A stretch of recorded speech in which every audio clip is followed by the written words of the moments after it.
Magical diamond robot super car. Jaipur शहर में एक बहुत ही मशहूर म्यूजियम था। वो इसलिए मशहूर था कि इसमें एक मैजिकल डायमंड रखा हुआ था जो कई सालों से उस म्यूजियम में था। उस म्यूजियम में वो हीरा एक पोडियम के ऊपर हवा में उड़ता रहता था। उस मैजिकल डायमंड की रखवाली एक रोबोट कर रहा था। मैजिकल डायमंड में कुछ सुपर नेचुरल पावर्स भी थे। उस हीरे पर कई सारे माफिया डॉन की नजर थी। एक दिन मुंबई का मशहूर डॉन विक्रम जयपुर के मशहूर चोर जैकी को फोन करता है। हेलो जैकी, मैं विक्रम बोल रहा हूँ। अरे विक्रम भाई, आप मुंबई शहर के बेताज बादशाह, आपने इस नाचीज को कैसे याद किया? देखो जैकी, तुम्हारे शहर में एक म्यूजियम है, उसमें एक हीरा है। वो हीरा मुझे चाहिए।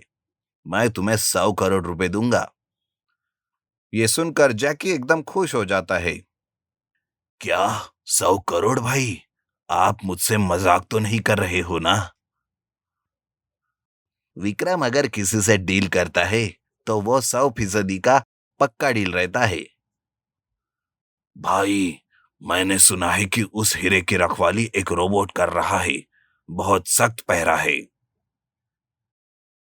तो 100 करोड़ मैं तुम्हें यूं ही नहीं दे रहा हूं। अगर तुमसे ये काम नहीं होता है तो कह दो, मैं किसी और से ये काम करवा लूंगा। अरे नहीं नहीं भाई, मैं ये काम कर लूंगा। आप बिल्कुल भी नाराज मत हो। ये कहकर जैकी एक दिन अपने आदमियों को म्यूजियम भेजता है। हीरा चुराने के लिए 3 लोग जाते हैं।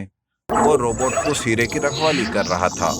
म्यूजियम में गए 3 आदमियों में से एक आदमी रोबोट का ध्यान हटाने के लिए कभी इधर तो कभी उधर आवाजें करता रहता था। रोबोट उन आहतों को सुनकर इधर उधर जाने लगता है कि तभी उन तीनों में से एक आदमी हीरा चुराने आगे बढ़ता है और वो उस हीरे को चुराने की कोशिश करता है।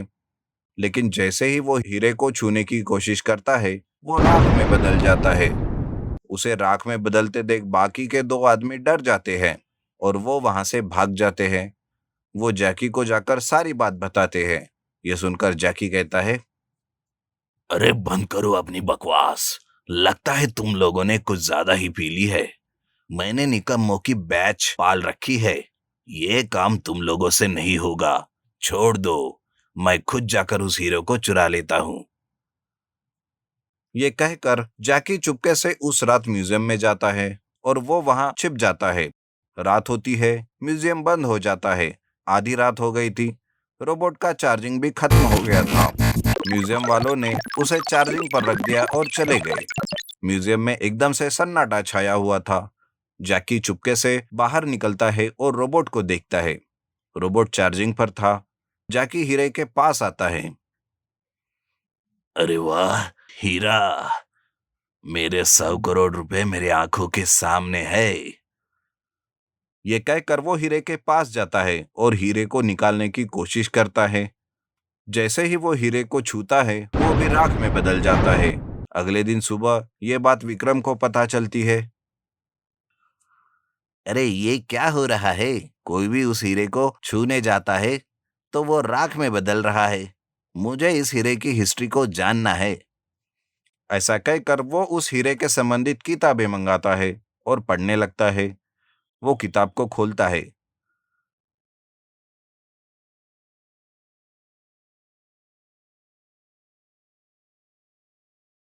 राजा का नाम वीरेंद्र वर्मा। वर्ष 1556। राजा वीरेंद्र वर्मा एक पेड़ के नीचे बैठकर तपस्या कर रहे थे। बहुत ही कठोर तपस्या के बाद एक देवी वीरेंद्र वर्मा की तपस्या से प्रसन्न होकर उसे एक हीरा वरदान में देती है। वो हीरा बहुत ही शक्तिशाली था। वो हीरा हवा में उड़ रहा था। देवी वीरेंद्र वर्मा से कहती है, देखो वीरेंद्र वर्मा, ये एक बहुत ही शक्तिशाली हीरा है। तुम्हारे अलावा कोई दूसरा इंसान इसे छू नहीं सकता, और अगर छूने की कोशिश करेगा तो वो राख में बदल जाएगा। ऐसा कहकर देवी गायब हो जाती है। वीरेंद्र वर्मा उस हीरे को हवेली लाता है और उसे एक बक्से में रखकर उसे ताला लगाता है। ये बात वीरेंद्र वर्मा की पत्नी रूपवती के प्रेमी को पता चलती है। वो रूपवती को उस हीरे को लाने के लिए कहती है। रूपवती अपने प्रेमी के बात को मना नहीं कर पाई। वो वीरेंद्र वर्मा से छुपते हुए जाकर उस बक्से को खोलती है और उसे चुराने की कोशिश करती है, लेकिन जैसे ही वो हीरे को छूती है, वो राख में बदलती है। विक्रम किताब बंद कर लेता है और मन में ही सोचता है, अच्छा, इस हीरे को अगर इंसान पकड़ने की कोशिश करेगा तो राख में बदल जाएगा। इसीलिए सरकार ने उस हीरे को सुरक्षा के लिए एक रोबोट को रखा है। ठीक है, जब घी सीधी उंगली से ना निकले तो उंगली को टेढ़ी करनी पड़ेगी।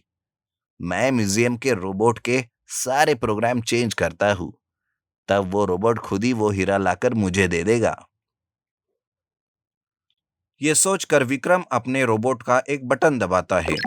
जैसे ही वो बटन दबाता है, वो रोबोट सुपर कार में बदल जाती है। विक्रम उस सुपर कार से म्यूजियम में जाता है। विक्रम फिर से सुपर कार का बटन दबाता है। फिर से वो सुपर कार एक रोबोट में बदल जाती है। विक्रम का रोबोट म्यूजियम के रोबोट से लड़ने लगता है। दोनों रोबोट के बीच जमकर लड़ाई होती है। म्यूजियम के रोबोट का चार्जिंग खत्म हो रहा था। धीरे धीरे उसका पावर कम हो रहा था, वो नीचे गिर जाता है। तुरंत विक्रम उस म्यूजियम के रोबोट के प्रोग्राम चेंज कर देता है और उसे चार्जिंग पर लगा देता है। जैसे ही चार्जिंग खत्म होती है, रोबोट अपने आप उस हीरे को वहां से निकालकर बॉक्स में रखता है और बॉक्स विक्रम को देता है। विक्रम तुरंत उस बॉक्स को लेकर अपने रोबोट के पास आता है। वो रोबोट का एक बटन दबाता है। रोबोट सुपर कार में बदल जाती है। विक्रम हीरा लेकर वहां से भागने लगता है। इधर हीरा गुम होने की बात म्यूजियम वालों को पता चलती है। म्यूजियम वाले पुलिस को फोन करते हैं। पुलिस सीसीटीवी फुटेज को देखते हैं और चारों ओर नाकाबंदी करते हैं। पुलिस विक्रम की सुपर कार को देख लेते हैं और उसका पीछा करते हैं। पुलिस को अपना पीछा करते देख विक्रम अपनी सुपर कार को और भी तेजी से चलाने लगता है। वो अपनी सुपर कार के बटन दबाकर कार को हवा में उड़ाने लगता है। पुलिस हेलीकॉप्टर्स में उसके कार का पीछा करते हैं और उस पर गोलियां चलाने लगते हैं।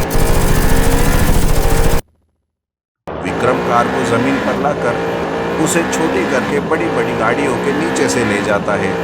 इधर पुलिस भी उतनी ही तेजी से उसके कार का पीछा कर रही थी।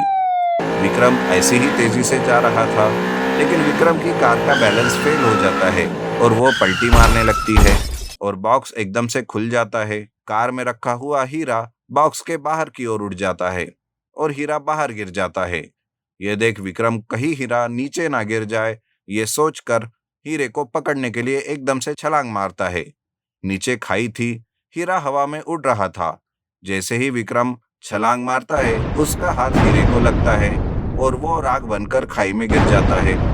इधर म्यूजियम वाले रोबोट को फिर से रीप्रोग्राम करके उसे खाई के पास लाते हैं। रोबोट हवा में उड़ता हुआ जाकर उस हीरे को ले आता है और उसे बक्से में रख देता है। फिर से उस हीरे को म्यूजियम में रख देते हैं।